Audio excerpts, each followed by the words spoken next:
Let's talk about one of the great mysteries in modern music, Bob Dylan's All Along the Watchtower. It's a song that's barely 3 verses long, but somehow it feels endless. It's launched 1,000 arguments, essays, and of course, cover versions. So the central puzzle we're going to dive into is, how can something so small feel so absolutely bottomless?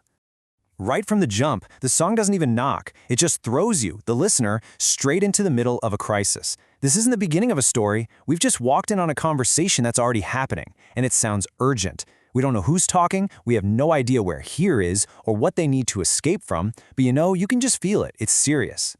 So, this is the big one. This is the question we're tackling today. How in the world does this song, with just a dozen lines of text, manage to build a world that is so rich with tension, with dread, with possibility? Let's try to deconstruct that mysterious power, piece by piece. Okay, first up, the 3-verse mystery. The song's power, I think, really begins with its most radical feature, its unbelievable use of what we can call artistic compression. Dylan isn't just telling a short story here. He's using brevity almost like a weapon.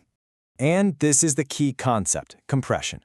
Think of it like this. Instead of giving us all the background details, character motivations, a clear setting, Dylan holds almost everything back. He's not trying to make the song mean less. He's trying to make it mean more by creating this vacuum that our imagination just rushes in to fill. And this is the result, right here.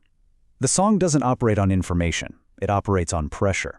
You feel the atmosphere, that anxiety, that urgency, long before you even start trying to figure out what it all means. Its real power comes from what it leaves out, which forces us, the listener, to do all the heavy lifting. All right, let's move on to the voices in this pressure cooker of a song, Dialogue at the Edge. We've got 2 speakers, the Joker and the Thief, but these aren't really fleshed out characters. They're more like archetypes, these symbolic figures speaking from the brink of some kind of crisis. So the Joker goes first, and you might expect him to be, subversive or playful, but no, he's the one who's totally distressed. He's confused, he's talking about a world where nothing makes sense anymore, where the very idea of value has been lost or just completely twisted. This line is just a perfect snapshot of his worldview. He feels alienated, totally exploited by a system that takes and takes and takes from him without ever understanding the real worth of what it is they're taking. It's a classic feeling of dispossession. And then the thief speaks, and the entire tone of the song just pivots. He's not panicked at all. He's calm, he's measured, he's almost philosophical. He doesn't offer a quick fix. Instead, he shifts the whole conversation away from the Joker's immediate anxiety and towards a much, much bigger picture of fate and time. And this line is so crucial. Right in the middle of whatever this crisis is, the thief brings in an ethics of how to speak. He's basically saying this is no time for lies, no time for empty talk. And that phrase, the hour is getting late, that's not just about the time of day. It has this almost apocalyptic feel, suggesting that time itself is running out. And this leaves us with a question the song absolutely refuses to answer. Who has it right? Is it the panicked Joker who sees the system is broken? Or is it the fatalistic thief who sees the end of the line coming for everyone? The song holds them in this perfect unresolved tension, and we're left to navigate that uncertainty all on our own. So from that really intense, almost claustrophobic dialogue, the song does something amazing. It's like a film. It suddenly cuts to this huge, wide shot. The perspective just pulls all the way back, and the whole scene becomes organized around a single, powerful image, the Watchtower. The Watchtower isn't just a building. It's a whole structure of meaning. It suggests surveillance, it suggests a border, and it suggests some kind of impending threat.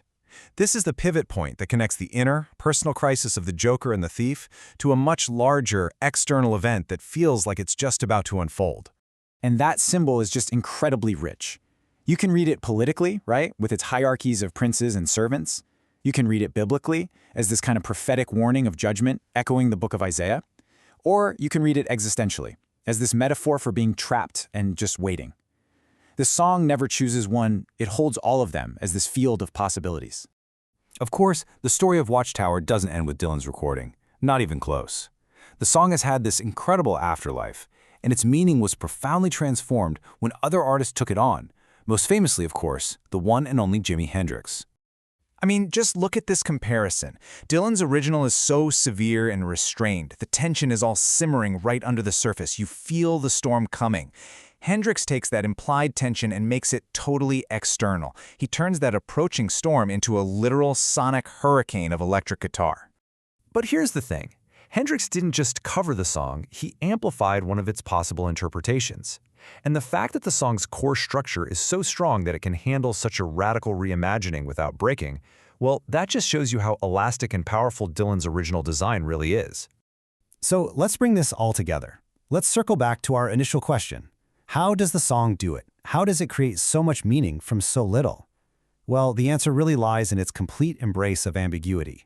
And the key insight here is that this isn't just plain old vagueness. It's what you could call productive ambiguity. The song's openness isn't a flaw, it's a feature. It's designed to generate interpretation. Its power isn't some secret to be solved, but a mystery to be lived in. And it all comes crashing down to this final, absolutely chilling image.